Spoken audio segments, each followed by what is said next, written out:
নতুন অথবা পুরাতন ফোন কেনার সময় সেই ফোনটা আসল নাকি নকল আপনি এটা চিনবেন কিভাবে বা বুঝবেন কিভাবে? খুবই ইজিলি একটা প্রসেস, আপনি জাস্ট 1 মিনিটের মধ্যে আপনি নিজে থেকে কিন্তু চেক করে দেখতে পারবেন। তো কিভাবে কাজটা করবেন চলুন সেই প্রসেস দেখিয়ে দিচ্ছি। ভিডিওটি টাইমলাইনে শেয়ার করে রাখুন, অনেক কাজে লাগবে। তো ফার্স্টে আপনার ফোনের ফোন কোডটাকে আপনি ওপেন করবেন, তারপরে এখান থেকে আপনাকে কোড ডায়াল করতে হবে *06, তারপর হ্যাজ, আবার উপরে *06 লিখে ডায়াল করার সাথে সাথে আপনার ফোনে যে আইএমইআই নাম্বার, দুইটা আইএমইআই নাম্বার দেখতে পাবেন। তার মধ্যে যে কোনো একটা আপনি আইএমইআই নাম্বার আপনি এটা কপি করে নেবেন, ঠিক আছে? তারপর আপনি এখান থেকে ব্যাক করবেন। ব্যাক করার পর আপনি যে কোনো একটা ব্রাউজার ওপেন করবেন। তো এখানে আমি গুগল ক্রোম ব্রাউজার ওপেন করলাম, তারপরে সার্চ বারে এসে আপনি সার্চ করবেন IMEI.info লিখে বা IMEI ইনফো লিখে আপনি সার্চ করবেন, তাহলে কিন্তু অনেকগুলো সাইট এভাবে ওপেন হয়ে যাবে।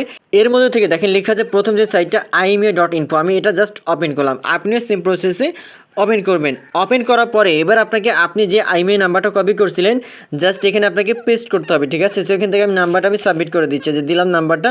দেওয়ার পরে চেক IMEI লেখা আছে, আপনি এখানে ক্লিক করবেন। এরপর আপনি মানুষ নাকি রোবট এটা জাস্ট একটু ভেরিফাই হবে, তারপরে কিন্তু পরবর্তী অপশন আপনি যেতে পারবেন। তো দেখতে পাচ্ছেন এখান থেকে IMEI লিখে তারপরে সার্চ করার পরে এখান থেকে আপনার ফোনের মডেল দেখতে পাবেন। যদি আপনার ফোনের মডেল নাম দেখতে পান এখান থেকে, তারপরে এখান থেকে আপনি সব কিছু যদি এখান থেকে ডিটেল যদি আপনি দেখতে পান, তার মানে জানতে হবে যে আপনার ফোনটা অরিজিনাল বা আসল, ঠিক আছে? আর যদি নকল হয়ে থাকে বা ক্লোন যদি হয়ে থাকে তাহলে যেটা হবে এখান থেকে আপনার সব ইনফরমেশনগুলো আসবে না। দেখেন এখান থেকে ডিভাইস নেম দেখাচ্ছে, তারপরে রিলিজ ডেট দেখাচ্ছে, অপারেটিং সিস্টেম সব কিছু কিন্তু দেখাচ্ছে। আপনি নিচে যদি আরও ক্লিক করেন এখান থেকে ফুল ডিভাইস স্পেসিফিকেশন, আপনি যদি এখানে ক্লিক করেন তাহলে কিন্তু আরও ডিটেলস আপনি দেখতে পাবেন। আর যদি আপনার ফোন যদি আসল যদি না হয়ে থাকে, নকল যদি হয়ে থাকে, তাহলে কিন্তু এগুলো কোনো ইনফরমেশন আসবে না বা ফোনের নাম কিন্তু আসবে না। সো আই হোপ আপনারা বিষয়টা বুঝতে পারছেন। ভিডিওটি আপনার টাইমলাইনে শেয়ার করে রাখুন, যে কোনো সময় অনেক কাজে লাগবে। ধন্যবাদ।